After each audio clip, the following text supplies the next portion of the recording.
Greetings and welcome back to room 303, AP English, the Roberts Lectures. We are in the poetry unit and we now turn to James Wright's A Blessing from 1963. Now, Wright, born in 1927, dies in 1980, great American poet. He did win the Pulitzer Prize for Poetry as well as the Guggenheim Fellowship for Creative Arts. Now this poem, A Blessing, will remind us of our study of Tintern Abbey, which we just recently studied in our Roberts volume. And this notion of how nature will provide us with certain kinds of blessings. That is to say, certain kinds of helps. Let's go ahead and read this poem and enjoy answering the simple question, what is the blessing in this poem? A blessing. Just off the highway to Rochester, Minnesota, twilight bounds softly forth on the grass, and the eyes of those two Indian ponies darken with kindness. They have come gladly out of the willows to welcome my friend and me. We step over the barbed wire into the pasture where they've been grazing all day alone. They ripple tensely. They can hardly contain their happiness that we have come. They bow shyly as wet swans. They love each other. There is no loneliness like theirs. At home once more, they begin munching the young tufts of spring in the darkness. I would like to hold the slender one in my arms, for she has walked over to me and nuzzled my left hand. She is black and white. Her mane falls wild on her forehead, and the light breeze moves me to caress her long ear that is delicate as the skin over a girl's wrist. Suddenly, I realize that if I stepped out of my body, I would break into blossom.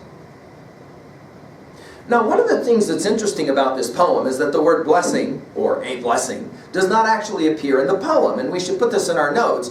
Often, poets love to do this. They'll provide us with a title that doesn't actually get used in the poem itself, but will be, in many ways, a pointer of a kind. Let's begin by, first of all, just watching the movement of this poem. Notice, we're along a highway, so must be driving with a pal.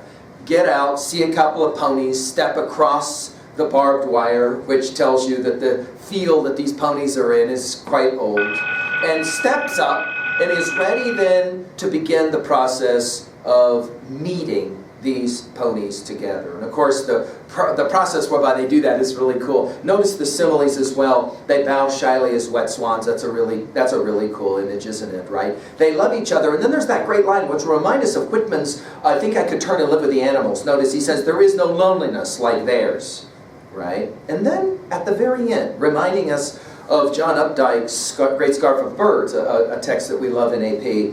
Notice, if I stepped out of my body, I would break into blossom, the imagery of a tree. At 2A, real quickly now, what is the primary messages here? Well, obviously, nature provides us often with such simple blessings, gifts, we might say, remarkable gifts, right? Again, we notice the powerful similes. Notice the use of different verbs, darken, the Indian ponies, darken with kindness. It's quite lovely. At 3A, I mentioned Whitman. We obviously have to mention our Emerson's Nature, essay on nature, and of course we would think as well of Thoreau. But it's really Whitman's Song of Myself, passage 32. I think I could turn and live with the animals. That makes us sit up a bit when we read a poem like this one. Finally, at 3B, what was a time that nature offered you such a blessing as this, where for a moment you met that powerful moment of awe, and you were like, this is in some ways making me happy, complete in some way, blessed, dare we say. I hope this study will lead you to more of the poetry of the great James Wright. Thank you.